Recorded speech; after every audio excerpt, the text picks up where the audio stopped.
today, and I want to make sure we play with Play-Doh. Okay, so here we go. I don't even know if this is right. Did they come out to be the same things? I didn't get the same answer for D, but Uh-oh. maybe I did something wrong. I don't know. I think I said For it D, wrong. that's the same answer. No, but I got another answer. But I think I set it up right. But I think I put it into my calculator wrong. Okay. Okay. All right, so hopefully all those work in both methods. On this particular warm-up, it's nice to see that both methods work. All right. So, yeah, so hopefully the quiz tomorrow, you're like all set for that. That's good. Wait, what's the answer to B? Same as C. B, I think that's right. I don't know. The setup looks good. I don't know whether. Oh, Yeah. because I didn't divide it. You have a quick question, Julie? Yeah. Third, this is C. Y, square root of x minus x squared over 8 is Because the square root of x is the top function, and x squared over 8 is the bottom function. If you look at the picture, yeah. isn't root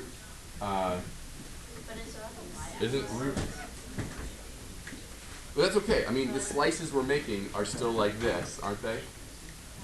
And then we're making shells by rotating them around the y-axis, right?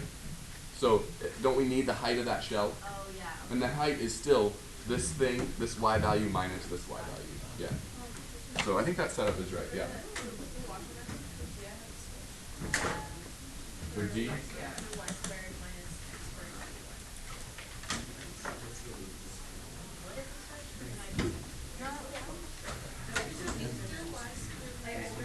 I think these are okay, right? This function squared minus this function squared dy. Oh, sorry. I'm going to step out on a limb and agree with this.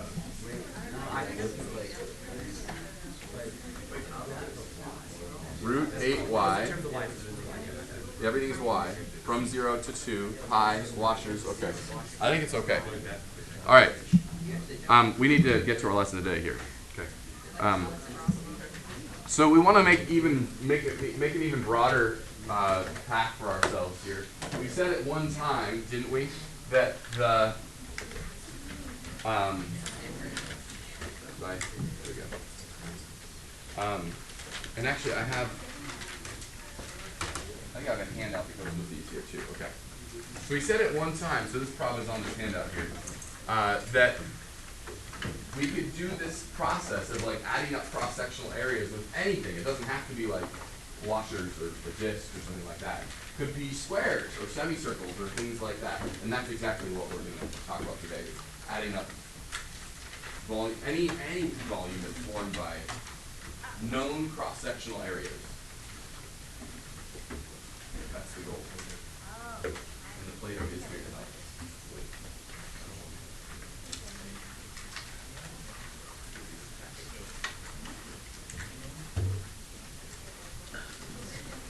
So at least some of, maybe not all of, the examples of the PowerPoint are how to. And this is the worksheet that's being asked for you to finish in addition to the book problems tonight. Okay, so. All right, so we're gonna visualize this with some Play-Doh here. And here are the steps. Before you get your Play-Doh, you can pay attention. Okay. Now, I don't have enough bases and everything, so I have some Play-Doh, but so I put them where I could. You might need to share a little bit. Fill the base with Play-Doh. That is, just take the Play-Doh and try and fill the base of this region up. And that is the thing that's on the slide, the piece of paper, cardstock, laminated thing that you have, right? It's x squared plus 1, x equals 0, y equals 0, and x equals 2. That's this region here. It's not perfect, but it's close enough, right? To visualize, at least, it's good enough. So cover that region with Play-Doh, and then if we're going to do squares for this first one, which we are, then I want you to take the squares and fit them in wherever you think they will be able to fit. It says, we're trying to visualize this, so we're going to have to work to visualize this. We're going to fill this with Play-Doh, and then stick these in wherever they go. So the cross-sections perpendicular to the x-axis, that's this direction, are squares, it says. So that means that like there's a place where this is the cross-section. Probably right there, right? Not here or here. Probably like right about there. So stick it into the Play-Doh there. And then you have some other sized squares. and you'll be able to like build this up and kind of see that like down here we get big squares, down here we get small, but it's hard to visualize. That's why we're doing this. Okay, so let's do this. You ready for some Play-Doh? Did I give you one? I did this because I don't love you. Okay, sorry.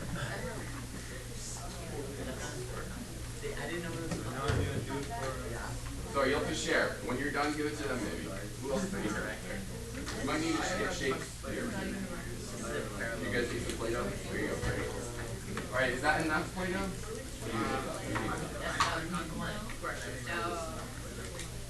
And you just want something to play with. Okay. I don't know if these work at all, but it's a big one. Hopefully it's still okay. Can you make something out of that? Yeah, this is soft. I don't know about that one. You want to play with one? Alright. I don't think this is super useful, but it's nice. There you go. I don't know if you need a knife, but there it is. Need a roller? There you go. What else do I have in here? Anything? I got another Play-Doh.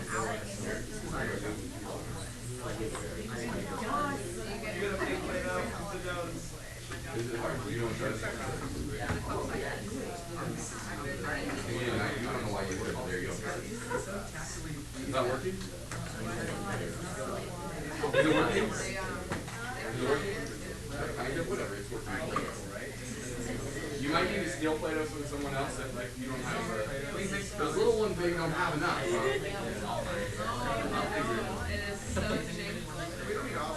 There are some big ones, like steal it from Kathy.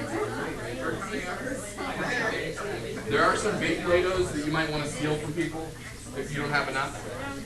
I should have given you the big Play-Dohs, maybe.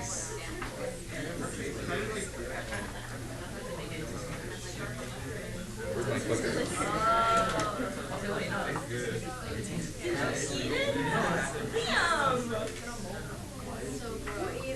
Liam, what are you doing?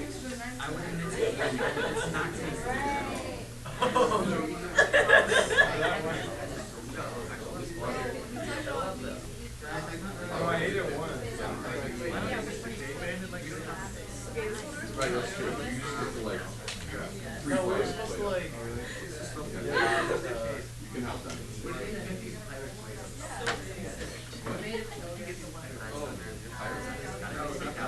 The other way, don't shame me when you're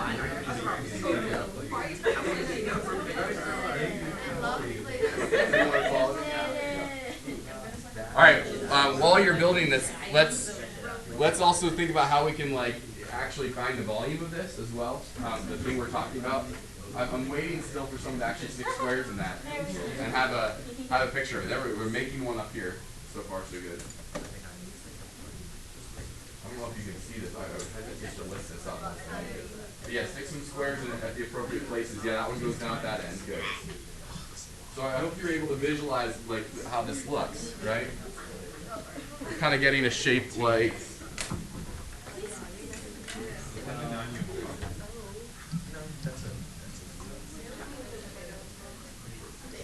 Right, we're kind of like building up squares on the base.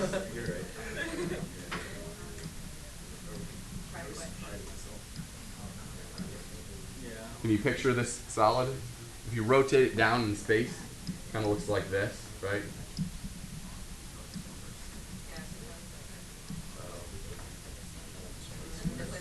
Maybe I should rotate it again here like this.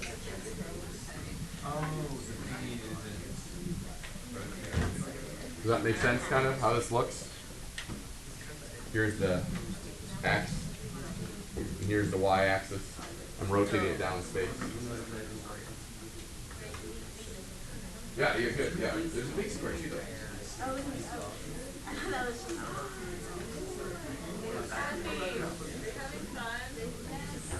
Alright, this is tenuous. Are you getting a picture of it here? A little bit? Someone have another straight over. You guys look good back there too. Okay. Can you imagine what we're trying to calculate the volume of?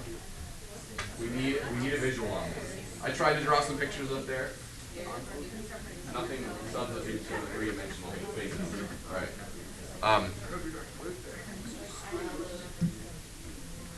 All right. So using a similar approach to what we've done before, can we write a formula for a of x at any given x value? What is the cross-sectional area? It's what? Yeah, it's whatever the y coordinate is squared. Isn't that the area for that cross-sectional piece? So in this particular case, it's just whatever the function is what we're saying. Whatever the function is that we're dealing with, squared, right? Isn't that the cross-sectional area? If you want the cross-sectional area for this guy, the square, that area, at x equals like 1.8, knock yourself out.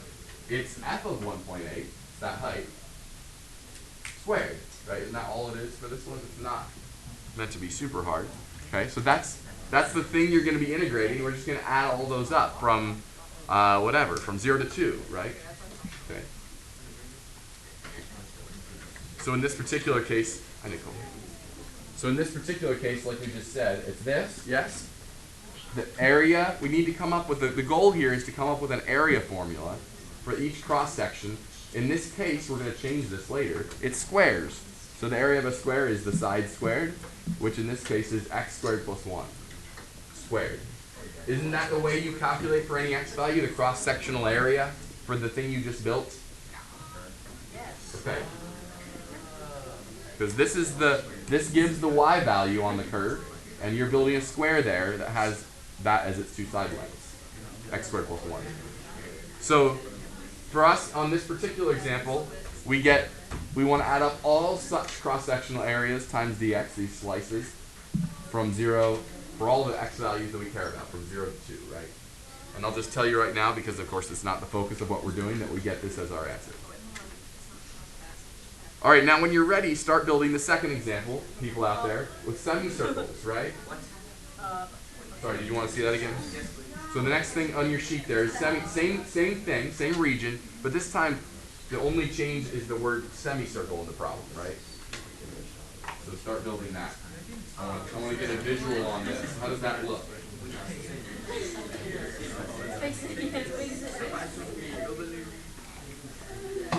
And when you get a semicircle construction here, let me know. We want to see how that looks. So small semicircles down here, big semicircles up here, you know. It's going to kind of be smooth. Yeah, they're not perfect. That is definitely not a semicircle. Uh-oh. But we're going with it just for the sake of trying to visualize. You don't have a big semicircle. Do you have a second big semicircle? Do you have two big semicircles, anybody? Oh yeah, you can hear me. I messed up with it. How do you mess up with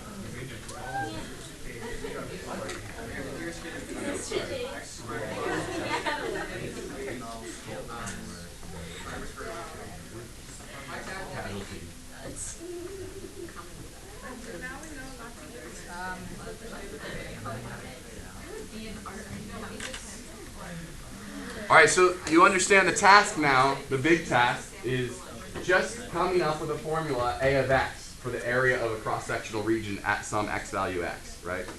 Whatever it might be.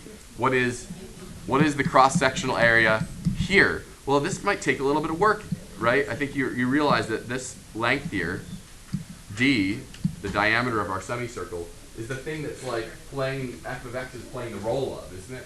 So I guess let's outsource this to our geometry, the geometry side of our brain. Can you tell me what the formula is for a semicircle given some diameter d, right? So work it out. There's definitely something squared.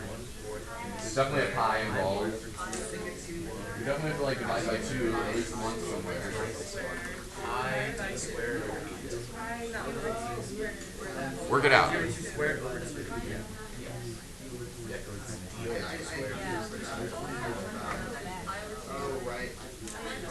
So I want a formula for the semicircular area. What is it? I squared over I e squared. Let's check what these guys do. What is the cross-sectional area? What is the area of the semicircle? In terms of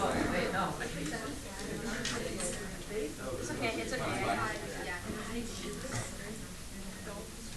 yeah, what'd you get? Did you guys get it? What'd you say? We think it's pi over 2 times x squared plus 1 over 2 squared. Oh, okay, you already put the x squared plus 1 in there. Great. Yeah. Yeah. So if you have it in terms of d, though, I think you guys are right. It's pi times d squared all over 8 or something. Let's actually think about that, though. The area of this region is, let's see, it's 1/2 pi r squared. And by r, we mean d over 2. And simplifying that, I think you do get pi d squared over 8. So I think we're ready to finally say this. The cross-sectional area is pi over 8 times what Josh said. The same thing, right? Now, by the way, some of these could be more complicated. If there are two boundaries, notice here that we're taking, how do we find the height? Well, it's just x squared plus 1. Well, actually, in reality, it's x squared plus 1 minus 0, right? So I just want to make sure you're clear. Some of the ones we're doing later, we might be building up our solid on top of a region like the one from the warm-up today, say, right?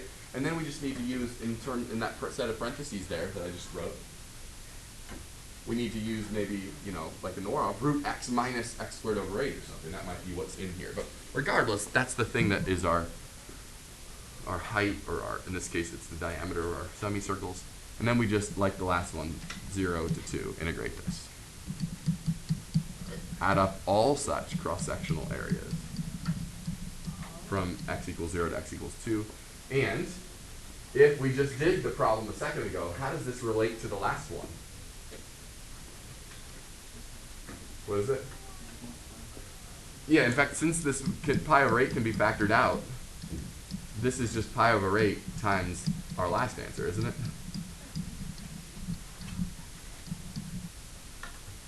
So if you have that handy, you can just say what that is. Did we get a good circular one? I'll use you guys as the example again. See some good ones out there. How do you like that? Is that helping us visualize this? Those are only parts of it. Obviously, we want to see the whole smooth surface there, but you can kind of see it. You guys, ooh, that looks nice over there. You guys are working hard to smooth it. That's good. Did you do the triangles yet? Let's do that one too. I want to see that. I want to see the triangles as well. You guys could just like freeform make this as a solid. Here we've got triangles with equal base and height. That is B equals H, right? For the triangles.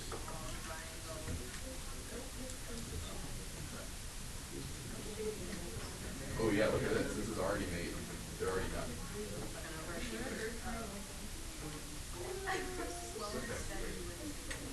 Slow and steady wins the race. That's not bad, right? We're trying to figure out, it looks like the top ridge is going to turn down the middle like that. I can see it. I'm seeing it. It is the end of our Play-Doh adventure. Even as we do this example, you can be packing up those things because we only have about 3 minutes still together. So if you could just leave things in a good state, put all the things back in the bag while we answer this question, that would be great. All right, so then what's the only modification here? What's the area of the cross-section here? 1/2. Yeah, if this is B and H, but those are the same.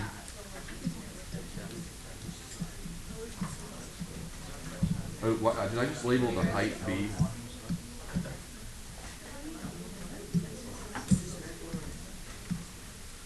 So, but if they're the same, it's just 1/2 B squared. So actually, that gives a nice relationship to the original integral too.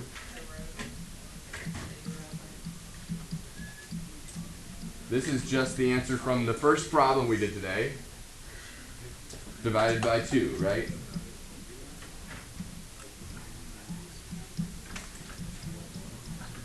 In the end, these expressions are not that difficult to write down or see or you know, whatever. Or like, oh, these are very nice. All the work lies in the geometry, right? And realizing that the thing you need to multiply by here is like pi over 8. Like, that takes some explaining, but you did it, and you know where that comes from, I hope. Let me just give you at least a word of warning on, there's a nice picture of one of these kinds of things. There's not much to say about this technique, right? We're just adding up cross sections. About one like, equilateral triangles is interesting. You'll actually maybe have to do a little bit of, I don't know, Pythagorean or trigonometric thinking first in order to make that happen. Yeah, I just wanted to remind you how to set up one like this. I don't know if this one's on your handout somewhere or not, but I'll set it up for you. So here it's going to be 5 root x minus 2 to the x. This is top, bottom. So that's your distance. Like I said, just like the warm-up today, right? And then we're squaring that. From something to something. I don't know, let's call it A and B. We might have to figure out what those are, where they intersect. Use our calculator, find the intersection.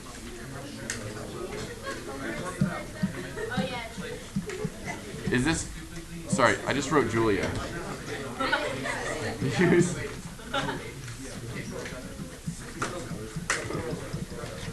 all right. Homework slides. Is this not on the homework sheet? Okay, this is not on the homework sheet. All right, so finish this handout that you have in front of you, and also do those homework problems in the book. And remember that we are not going to be discussing this or checking it until Monday, I guess, right? Why did we have career day on Friday? Tomorrow we have a quiz. We have a economist, I think, or something. Yeah.